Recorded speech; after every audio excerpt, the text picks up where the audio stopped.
If it's Friday, signed, unsealed, and delivered by court order. The Justice Department has now released a redacted copy of the affidavit at the heart of the Mar-a-Lago search. What we now know about the government's reasoning behind the warrant.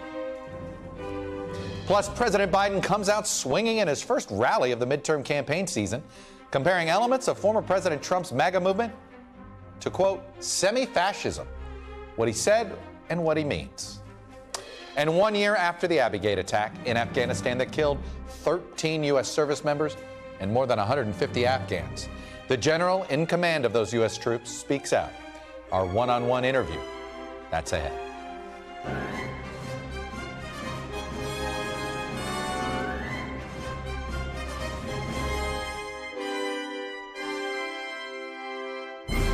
Welcome to Meet the Press. Now I'm Chuck Todd, and we begin with the breaking news of the day, and that is from the Justice Department this afternoon, where we saw an unsealing of a redacted copy of the search warrant for the affidavit it gave to a judge to justify the August 8th search of former President Trump's Florida residence known as Mar-a-Lago. As expected, more than half of the 38-page document was redacted. But the information that we are able to piece together reveals a fuller portrait of the government's urgency and concern over Trump's mishandling of information potentially vital to U.S. national security.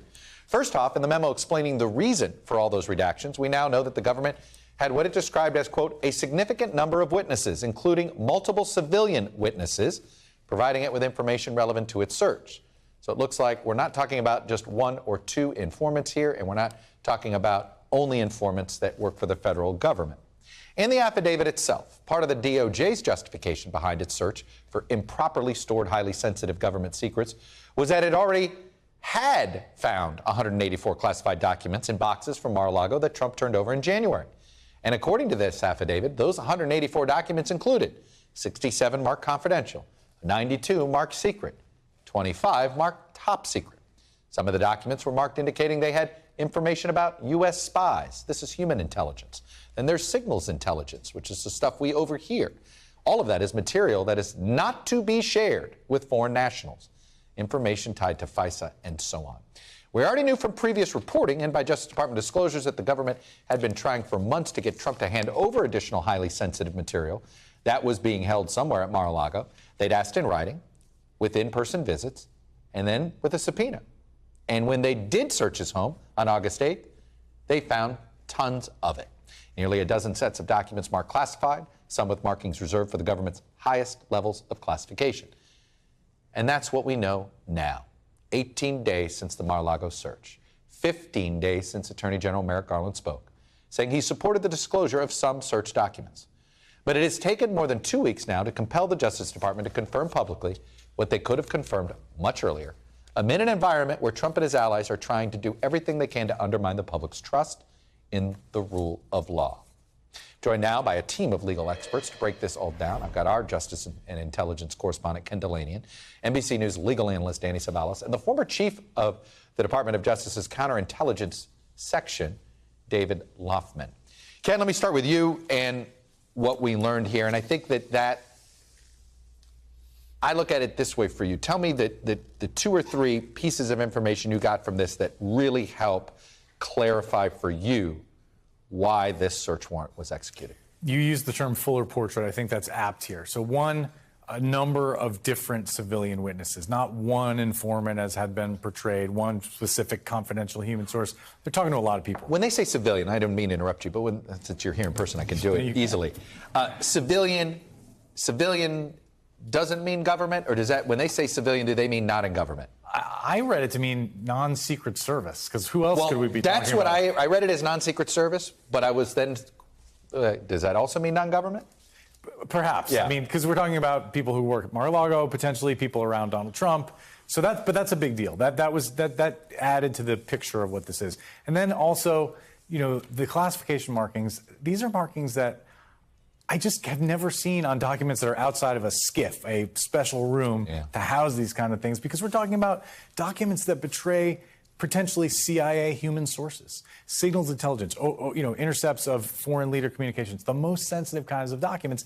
And when you take this and put on top of it our reporting that we got from John Bolton and other people that Donald Trump liked to grab stuff from his presidential intelligence briefings and they never knew what happened to it. Well, it seems like some of it ended up here. I mean, we have this interesting line from an archives email that says that this stuff was intermingled with newspapers, magazines, printed news articles, photos, miscellaneous printouts, notes, and a lot of classified records, which they were unfolded, intermixed with other records, and otherwise improperly identified. So it feels like that he just stuffed a lot of stuff into boxes and ended up in his house. And people have gone to prison for that over the years. Well, and I want you to clarify that. And this is where a real question I have. If they simply wanted to make a case that he mishandled classified information, what more evidence do they need? I mean, well, I think they need evidence that he supervised or caused to be packed these boxes, that he actually physically himself took these records, that he reviewed them, that he knew they were there, that he had the criminal intent. Because that's the other interesting thing. Included in this document is a letter from his lawyer, Evan Corcoran, that says, first of all, the president can declassify anything, and secondly, none of these laws apply to the president. And obviously that's highly debatable, but that's their legal defense. But it also goes to, if lawyers are telling him that, then can he argue, well, look, I didn't have any criminal intent. They told me I could take this stuff. I was the president. Danny Savalos, I want to present that same question to you. If the government simply wanted to make a case of mishandling of classified information, illegally done so, what more evidence do they need? And I say this because we've had people who've simply been caught with classified information in their basement go to prison for years, not months, years. That's the catch. You can make out the prima facie elements of these federal crimes, essentially that there were documents, they were in the possession of the government, they were no longer in the possession of the government. Here's where we found them. That'll give you the elements of some of the federal crimes that are alleged in the search warrant application, the affidavit of probable cause. But that's not the end of the inquiry, and Merrick Garland, the Attorney General, knows that just because you have a prima facie case doesn't mean you have a case. There are possible defenses. Relying on the advice of counsel is one. The fact that the potential defendant could be the president, and therefore maybe that ability to declassify documents, maybe not a perfect defense, but it's a defense that would be raised.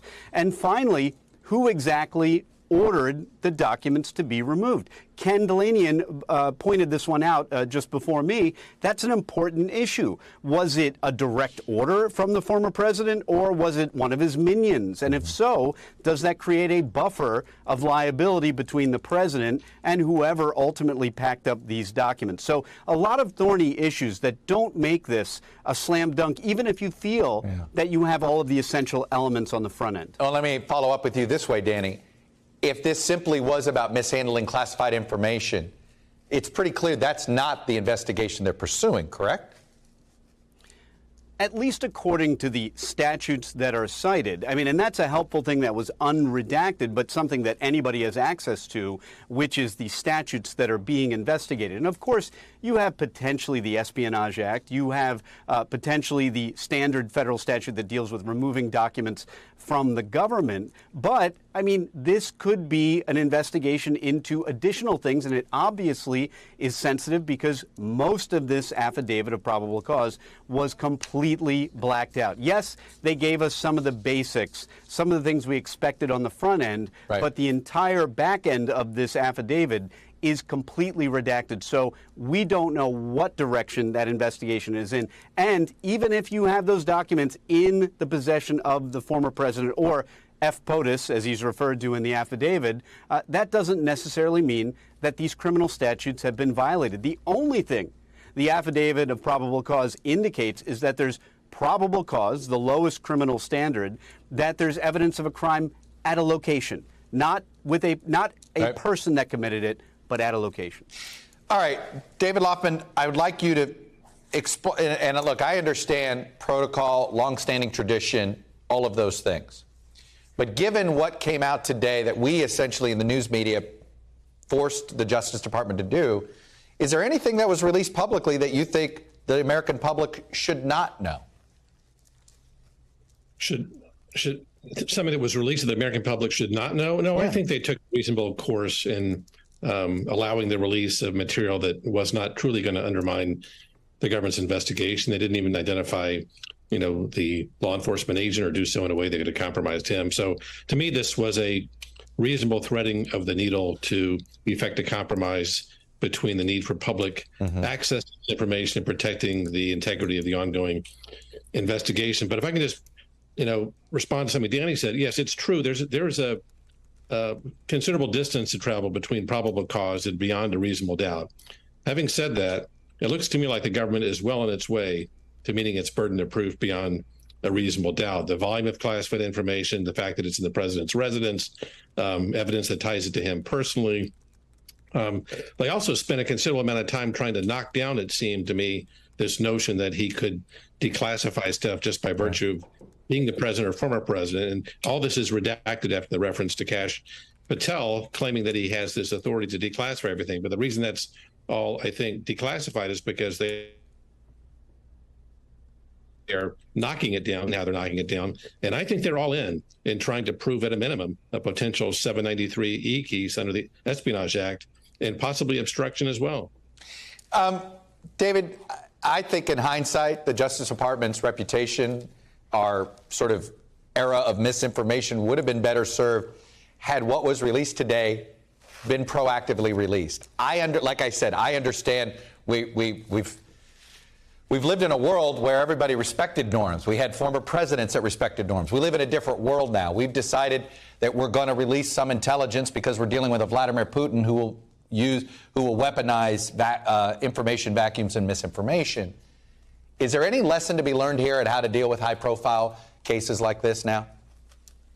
Chuck, the lesson to be learned is to let the Department of Justice and the FBI do their work professionally under court supervision when necessary, without being buffeted by this carnival-like atmosphere that surrounds it. I don't mean the media being that buffeting atmosphere, but the president and his minions, right, to use someone else's word. Let them do their job. They're doing it methodically. They're doing it with the same meticulous, painstaking attention to detail and with reverence to the rule of law and enforcement policy and judicial precedent that will have to be brought to bear. At the end of the day, there's going to have to be prudential considerations that the Attorney General takes into account as to whether or not to, in fact, charge if the evidence is there. Yeah. All this takes time. Remember, Jay Bratt, my successor, told the court last week that the government is still in the initial stages of its investigation. So it would be premature for them to make decisions until they've actually completed their investigation. Let's talk about the investigation. Let me start with you, David. 15 months. Is it fair to say that it looks to me as if the government, both archives and justice, gave the former president every chance in the world to cooperate on his own? Every chance in the world. And it's almost like they said, okay, let's see what he gives back to us. All right, well, he gave us some stuff, but we know he didn't give us everything. It seems like that, I'm not saying the government set the trap. It's almost like the former president created his own because he would just piecemeal cooperated. It's a little bit of both. I mean, yes, the president, through his own actions, created the jeopardy that he's in. At the same time, the government gave him every chance and more to come into compliance to effect the full return of all classified information. Ultimately, or at least initially, that's what the FBI and the department want to get. They want to recover from the wild classified information that is at risk. And, hard to know behind the scenes what those conversations were with Trump's lawyers. But I also think the government wanted to build a record, the same kind of record made public today, that they could not have been more reasonable. They could not have been more patient before escalating up in gradients. And remember, in May, they issued a search warrant. They issued a search warrant for classified information. And even then, in the midst of compulsory process, the Trump people stonewalled. It's just unbelievable. Yeah, I mean, Danny Ceballos, how much more jeopardy have they put themselves in when you see how many chances they had to, like I said, I mean, they had every chance in the world to essentially return the stolen goods. Are you sure? It's sort of like somebody caught shoplifting. You sure you don't have it? And he didn't do it. How much more legal jeopardy does that create? I think in looking at this affidavit of probable cause, one of DOJ's missions in redacting it was, let's redact everything that's sensitive, but let's try to push out there every opportunity that Trump and his team had to give up these documents. And so it's no surprise that they relied on anything that may have been publicly reported we see in that affidavit of probable cause, because I think that's the messaging DOJ wants to get out. They don't want to reveal their investigative process, but they would love to reveal and push out the idea that Trump had numerous opportunities to give back these documents, and that essentially the search warrant was required, was a necessity, because they tried everything else they could. They tried letters, they tried subpoenas, they tried all kinds of different things. And it wouldn't be a surprise to me if some of those blacked out areas of the affidavit of probable cause, maybe people from inside the Trump circle saying, hey, I'm being made to say we've turned over these documents, and we haven't turned over these documents. That is a possibility we may never know. Ken, a couple things for your beat. Number one, I've heard, I know Marco Rubio, as Senate Intelligence Committee chair, says, hey, we should see what was taken. We should. Do you, now that there is a redacted version that exists, and we all know this, do you expect Justice to do that? To provide it to Congress? No. Their position even in a skiff, even in only the Gang of Eight? Their position is that this is a criminal investigation. Congress has no right to this information. Now, but doesn't the intelligence community have these records, and aren't they going through it? And then those people have an oversight responsibility to provide information to the Gang of Eight and to the chairman of the Intelligence Committee. So that's how the committees might get it. Right now, they're asking the Biden administration to conduct a formal damage assessment. And when Courtney Kube, Carol Lee, and I started asking around, isn't there one already? The answer we got was no. And it's very curious. It almost seems like the Biden administration doesn't want to touch this thing. What's the next? Is it possible we may now go months without an update in this investigation publicly? It's possible, because it depends on whether they view this as too close to an election to act on Trump, or whether that's not relevant because Trump's not on the ballot. If they take the latter view, if they say, then I think we could see some developments, because as David said, they are really at the beginning of their investigation. There are a lot of people they still need to talk to establish what Trump did here. I have a feeling today's the last headline. Perhaps, I say this, and who the heck knows, but perhaps for this investigation. As we know, there are multiple that we're following. Ken Delaney and Danny Savalos and David Lauder, thank you very much. Coming up, President Biden ramps up the rhetoric, blasting MAGA Republicans. He's calling them for being, quote, angry, violent, and divisive. And that's not all he said. He used a F word, not that F word. My panel digs into midterm messaging and more next. Plus, it's the economy. The Federal Reserve Chair speaks in Wyoming, warning Americans and investors that interest rates will likely keep climbing. More pain is ahead. And the stock market showed an initial flinch. You're watching Meet the Press now.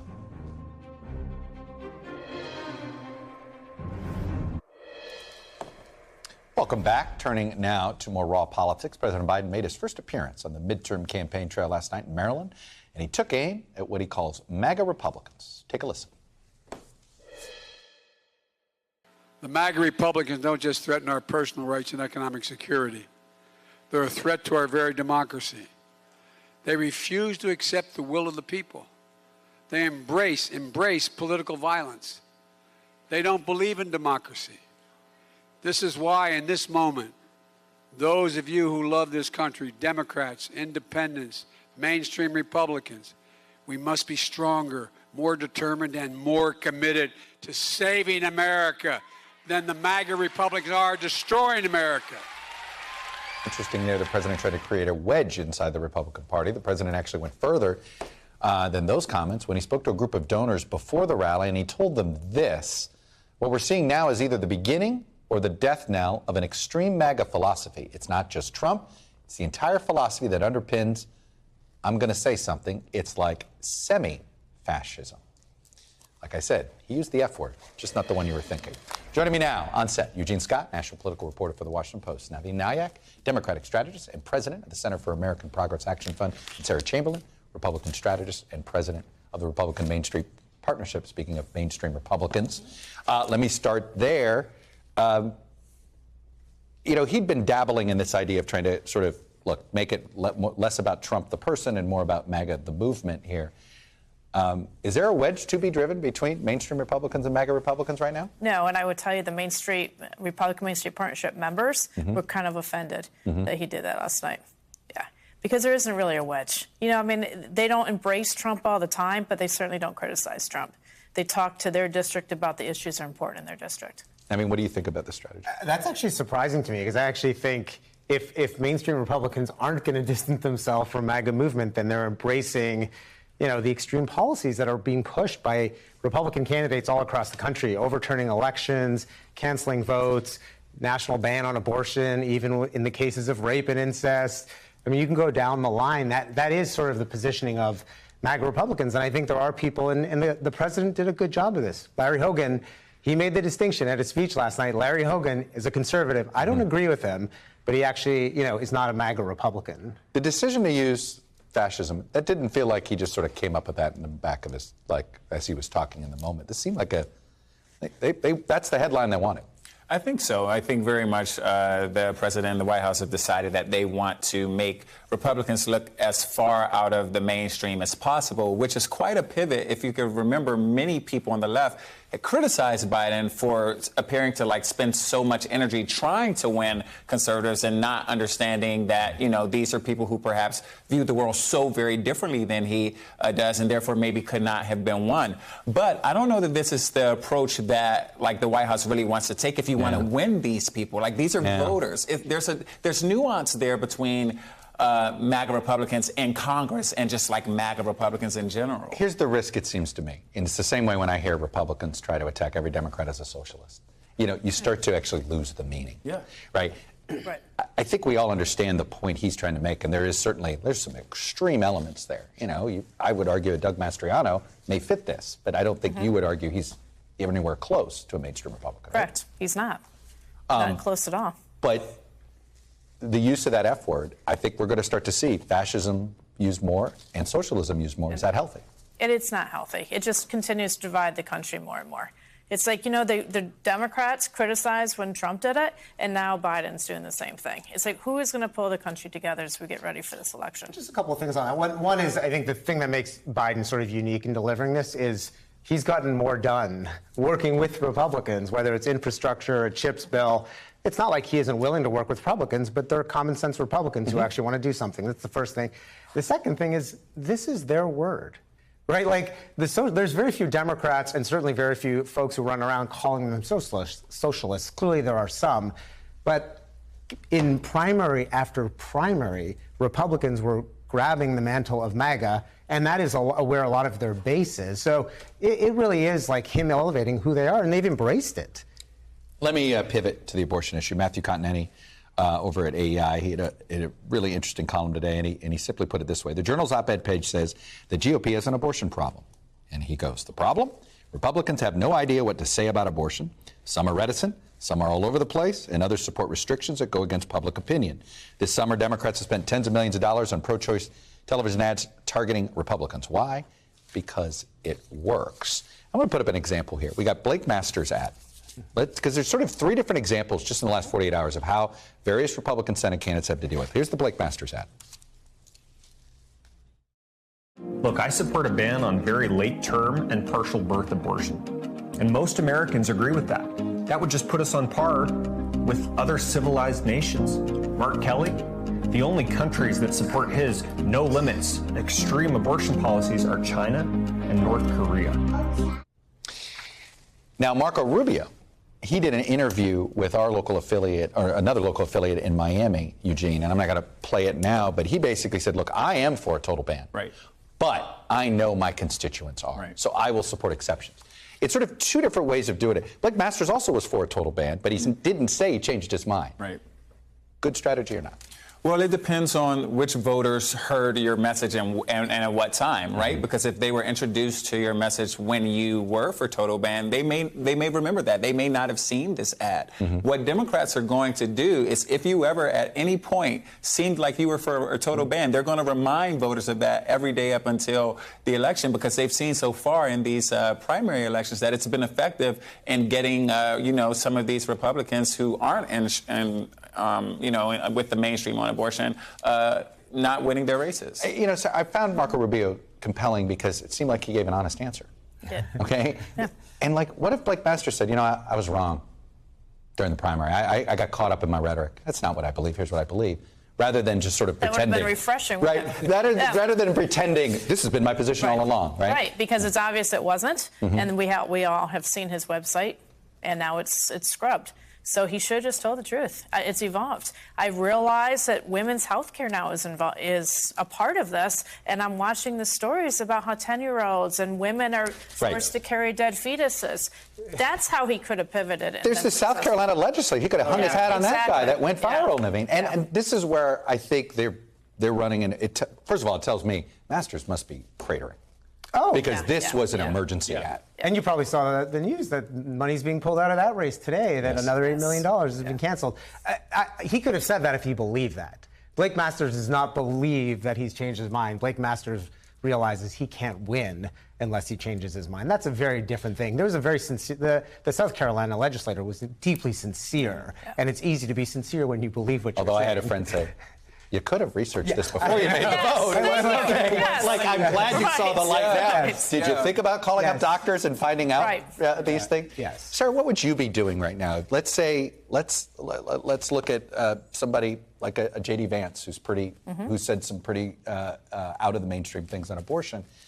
What advice would you give him on how to soften it at this point? To start talking about women's health care and start backing up from the position and actually trying to tweak it so women can, if their fetus dies, that they can get that service quickly. So let's talk about it from the health care perspective instead of from the abortion perspective. Eugene, it does seem as if, though, that there's almost paralysis in the Republican class on this. I don't know what else to call it, but it feels like it. It's hard to talk about it from the healthcare position if that's not how you've been thinking about it for all these years. I mean, when you hear some of these individuals say things like they believe that having a baby despite being raped is healing, or that you can't even get pregnant from a rape, they say that because that's what they believe and have believed for a while. So it's hard to pivot now that you've got facts and research saying differently. But do you think they believe that, but now they're getting forced with the facts? Like, oh my God, I didn't think through that position enough to realize, I mean, truly, and as the only woman sitting at this table, if I had a miscarriage, I would have to wait a few days before that baby was removed from me. Like, I don't think they thought through it, and I think that's what we saw in South Carolina. Yeah. He didn't think through the real process. Like, oh my God, this affects a lot of different things besides just the abortion. No, I think you're right. I mean, I've covered like evangelical voters, and a lot of the conversations about life don't involve that level of detail and nuance, and so they haven't been entertained. Well, it was a free position to have for so long. It was, and now it's not. And now it's not free. And what's really stunning is the Indiana example, right? You had that 10-year-old girl from Ohio have to travel to Indiana. What did the Indiana legislature take away from that?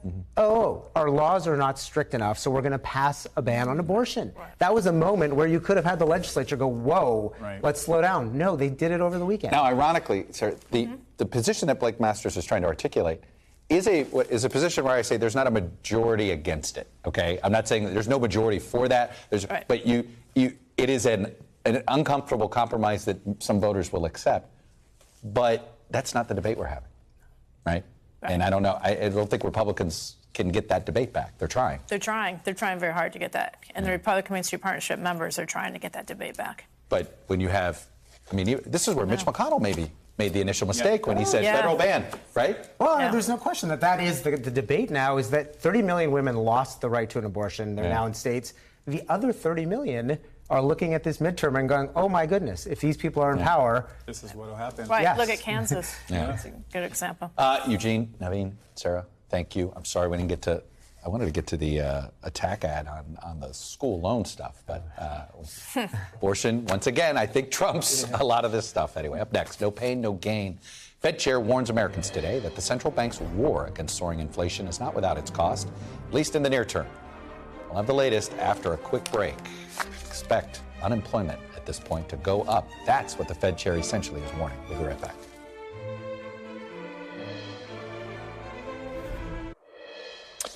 Welcome back. Inflation is still high, but a new report out today shows finally that prices more broadly may actually start coming down, even if just slightly. The data shows that prices last month are still on the rise when compared to this time last year, up 6.3%, but it is that is well above the Federal Reserve's target of 2%. But it is lower than the 6.8% we saw in the month of June.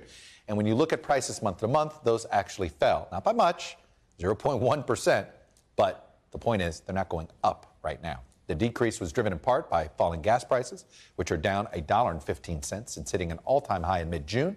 That's according to data from AAA. Now, this morning, the Federal Reserve Chair, Jerome Powell, called the July inflation numbers a welcome improvement, but he said they are still short of what policymakers at the Fed want to see to be confident inflation is actually on a downward trajectory and under control. Powell, in fact, warned there could be, quote, some pain as the nation's central bank continues to try to fight inflation.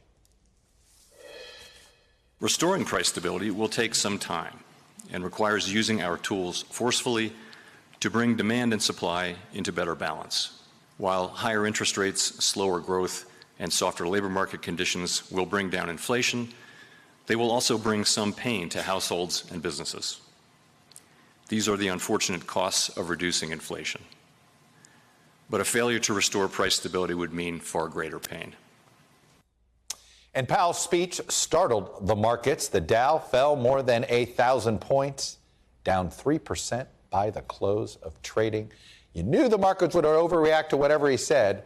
Hopefully this is truly an overreaction. We shall see. Up next, Afghanistan, 1 year later, reflecting on America's longest war and its violent end. With retired General Frank McKenzie, he commanded the final phases of this war. Here's just a piece of our interview coming up on the future of Afghanistan under Taliban control. I think what we're seeing is the deconstruction of a society at the hands of the Taliban. I think they're returning to, I've said this before, a medieval period. I don't think things are good. I think it's going to be a long, hard winter there. Welcome back. It was a year ago today, during an already difficult period in Afghanistan, that an ISIS suicide bomber targeted and killed desperate Afghans trying to flee the country at Kabul airport's Abbey Gate. 13 U.S. service members who were trying to assist those Afghans into leaving were killed, along with hundreds of Afghan civilians. These U.S. troops gave their lives as part of a mission to help evacuate hundreds of thousands of Afghans in the largest non-combatant evacuation in American history. In a statement marking the grim anniversary, President Biden remembered those service members, saying, quote, "Our nation will forever mourn their sacrifice and honor the memory of those 13 precious souls stolen from their families, loved ones, brothers, and sisters in arms far too soon." In total, 2,461 U.S. military personnel died in America's longest war. Earlier this week, I spoke with General Frank McKenzie. He led troops in Afghanistan and oversaw the U.S. withdrawal. I began by asking him for his thoughts on that Abbey Gate attack 1 year later. So the wound is still very real, as it is for the many other U.S. servicemen and women who died in the 20 years before in Afghanistan. But this one particularly, since it was so very near the end, you always look back. You always try to find a way that, could we have prevented it? I think we did a lot of things to try to reduce the frequency of the ISIS attacks. This is one that we were not able to prevent despite our best efforts. And I don't know that we could have, given that we were there to actually process and bring people onto the airfield and get them on airplanes and fly them out. And that required interaction with people at the gate and to bring them through. And I got to ask you, General, today's Afghanistan, is it really any different than 1978 Afghanistan or 1995 Afghanistan? I don't think it is. I think what we're seeing is the deconstruction of a society at the hands of the Taliban. I think they're returning to, I've said this before, a medieval period. I don't think things are good. I think it's going to be a long, hard winter there. The Taliban are finding that it's a lot easier to be in opposition and in revolution than to actually govern. And some of the decisions they're making are not making it any easier for the international community to help them, however much the international community would like to. So I asked the question that way because 20 years of our time in the country, what did America get out of this? So we went into Afghanistan to prevent further attacks on our country. Mm-hmm. And we did do that while we were there. The cost was very high for that, and I never want to minimize that. But we were able to prevent those attacks from occurring. I think if I were going to characterize what happened to us in Afghanistan, we began to gradually adopt a broader vision for what we wanted to do in Afghanistan than just the very narrow mission of counterterrorism operations against then Al-Qaeda and then ultimately ISIS. And we began to engage in nation-building operations, and maybe some of that was necessary in the narrowest sense to protect our interests. But the broader things that we did probably ultimately in the long term did not help us. They diffused our effort, and I don't know that Afghanistan is governable governable or sustainable with a Western model. I think Afghanistan is governable and sustainable from an Afghan model, but we paid too little attention to the Afghan realities on the ground, attempted to impose our own vision and our own view of reality on them, and I think that was hubris on our part, not only our part, but on the rest of the international community, and we've paid richly for that mistake. Morale in the military after Afghanistan, does that concern you? It does not. I think it's pretty good. I think people that serve, they know what they accomplished on the ground, and the Joint Force, I believe, has a lot to be proud of in the withdrawal from Afghanistan. It's been a heavily politicized event, which is regrettable, but the young men and women that went in there, that manned those gates, that stood there and processed people that were coming through, I think that's really the largeness and the magnificence of the American spirit in action. And I think we have much to be proud of our young men and women that were on the ground. So no, I'm not worried about that at all. How about our Afghan allies? Are you concerned that they'll turn on us someday if we don't get them out and help them? I think we have a moral obligation to get them out. I know we're trying to work that. I know it's a very slow process, and I bitterly regret how that happened, and I think about them every day. Well, the expression that feels like it haunts our Afghanistan policy is the Taliban has the time and we have the watches. If the insurgent knows you want to leave, then that gives them that priceless thing, hope and a vision for the future.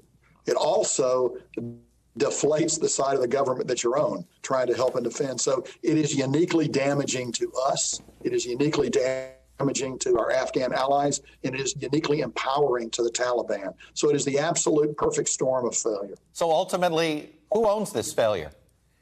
Four administrations? Is this one of those cases, we're a society that it's all McNamara's fault, right, with Vietnam. And I say this, it's not all McNamara. But you get where I'm going here. This feels like a policy that has a mistaken policy that has fingerprints on both sides of the aisle. You're absolutely right. And the domain that I know a little bit more about, certainly there are military failures that contribute to what happened in Afghanistan. There are also diplomatic failures that contribute to what happened in Afghanistan. And so it wasn't the general's failure completely. It wasn't the State Department's failure completely, or any individual administrations completely. What I would tell you, though, it was a trajectory and an accretion of errors over time that brought us to this point. We were never able to effectively employ a whole-of-nation approach in Afghanistan because, as you noted, we were divided on that. We could never determine. And when Afghanistan fell, it was not a military failure. It was the failure of a government, of a nation. And when a nation fails, and there's a supporting nation, it would be us, it was a national failure on our level, not just a purely military failure and not just a purely diplomatic failure.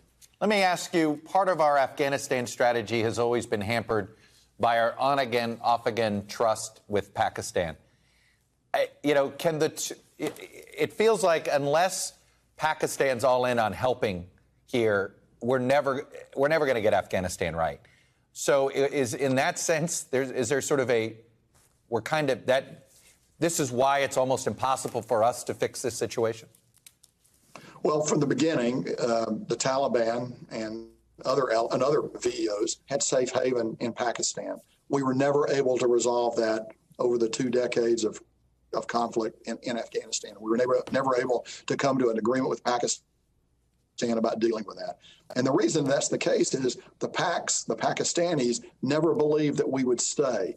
They always thought that we would leave. And that underpinned every time they sat down and talked to us. And I've talked to chiefs of army staff many times in Pakistan and other leaders as the CENTCOM commander and before in other jobs. And you know what? They were right. We left. Why do you think it was so hard? You wanted to keep some troops in Afghanistan, 2,500. Why do you think it was so hard to convince the political leadership that that was the right thing to do? I think there was unanimity between two successive administrations, the Trump administration and the Biden administration, which are very unlike in almost every way. I know, but they shared a single unit. Yeah. I'm sorry. Yeah. Yeah, except really on this policy. Yeah.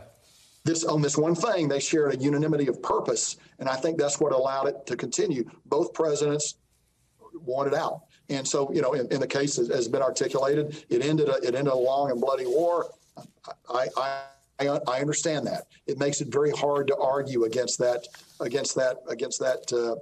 position. But my response would be, well, we don't yet know how this is going to turn out. And so I would withhold judgment a little bit on what happens in Afghanistan. And, we predicted that bad things would happen in Afghanistan. I think bad things are probably going to happen in Afghanistan, ultimately things that threaten us. And so let's just wait and see how this plays out. I think it's still too early to come to judgment on that. So what you're saying is, do you think it's likely that the U.S. military ends up back in Afghanistan in the next decade? I don't know. I don't know the answer to that question. I do know that I think it's likely that we are going to be threatened by violent extremist organizations that are being protected and have space to flourish in Afghanistan, and that will pose some very difficult questions for future national leadership.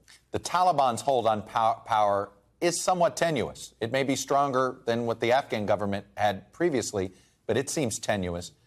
How likely is that going to be a country that devolves back into a hot civil war? So you're right. Their hold is not complete. They're faced with struggles from ISIS, which is pretty effective attacking them. They're also have other groups, splinters within the Taliban, the Northern Alliance, the remnants of the old Northern Alliance that are very much operating against them. So I don't think it's a certain thing that the Taliban is going to survive. I don't know that it will look much different in terms of what happens on the ground in Afghanistan from what is important to us, the ability of VEOs to gather strength and attack us, whether the Taliban controls it or it devolves into some kind of semi-feudal, patchwork of tribal allegiances. General McKenzie, really appreciate it. Thanks so much. You have a good day. Bye-bye. Thank you, sir.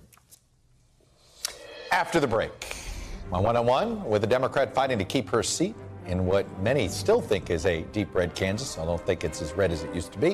Why she disagrees with the president's student loan cancellation plan. Congresswoman Sharice Davids joins me next.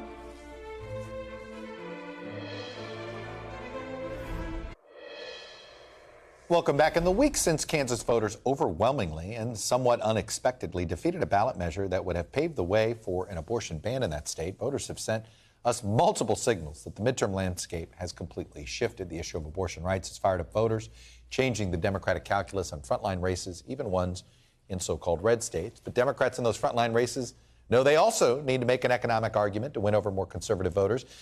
A messaging battle the Biden administration's new student debt forgiveness plan may have made a bit more difficult here. I'm joined now by Democratic Congresswoman Sharice Davids. She's running for re-election in Kansas's 3rd District, and I think you are probably as qualified, if not the most qualified person to talk about the student loan situation. You're somebody who has student loans, has been through this. You're in Congress, and you would have addressed this differently. So let me begin there. Explain to me how you would have addressed this. Yeah, well, first, thanks for mentioning my student loans. Is that good or bad? I don't know. I do still have student loans, and it's part of how I know that, this is, this is a super important issue. And when I say that I would have approached this differently, in part, it's because it doesn't get to the root of the problem. This is a one-time measure that was done by executive action. And as a member of Congress, I am super focused on trying to make sure that we're making higher education we need to make it more affordable. And then one thing I want to make sure is very, very clear is when I say higher education, as somebody who is a first-time I'm a former first generation college student. My mom did just get her bachelor's degree 5 years ago. All right. But good for mom. As a first generation college student and someone who did take on student loan debt and someone who started off with an associate's degree at a community college, I know that we have got to make it more affordable. I also know that we have to make sure that when we're talking about higher education, we're talking about not just 4-year degrees or associate's degrees, but trade schools, certifications, making sure that things like apprenticeships are accessible and affordable for folks. And I think that, when I say we need to get to the root of the problem, it's something I've been working on and I'm going to continue to work on. Yeah, no, I'm so glad you talked about the root issue because, the if you make getting money, getting credit easy, the universities are going to keep raising the prices. So I guess the question is, what can be done that sort of incentivizes these institutions not to keep raising their prices? Yeah, and I think that's a really great question. And unfortunately, like so many of these long-term issues that we're trying to solve, it's going to require not just the federal government, but also our state governments to make sure that, our state schools continue to be as affordable as they were when some of our previous generations were able to make use of those. And so I think for our role, I have been supportive of expanding the Pell. I am a Pell grant recipient myself. I know that it can make a huge difference in whether or not you're able to work 1 or 2 jobs, which I was doing, and still be able to go to school. And then I also think that we need to make sure that our federal loan programs are more affordable, and that, if folks need to refinance, that they continue to have the protections of the federal loan program. And I think that those are the kinds of things that we just haven't gotten done in Congress, but I think that we need to do. Yeah, there's Senator Marco Rubio thinks that the federal government shouldn't collect interest on these loans, maybe a one-time fee. Is that something that you'd like to see? Oh, you're trying to get me to agree with I know, and I'm not. I put it out there is that there are some people. I know. Here's what I'll say. I do think that occasionally I find that both Republicans and Democrats can come up with good ideas, and occasionally I agree with some of them. I don't think that the federal government should be making a bunch of money off of a public good, like making sure that we can continue to have folks go into the professions and the jobs that are going to make them thrive and consequently make our economy thrive.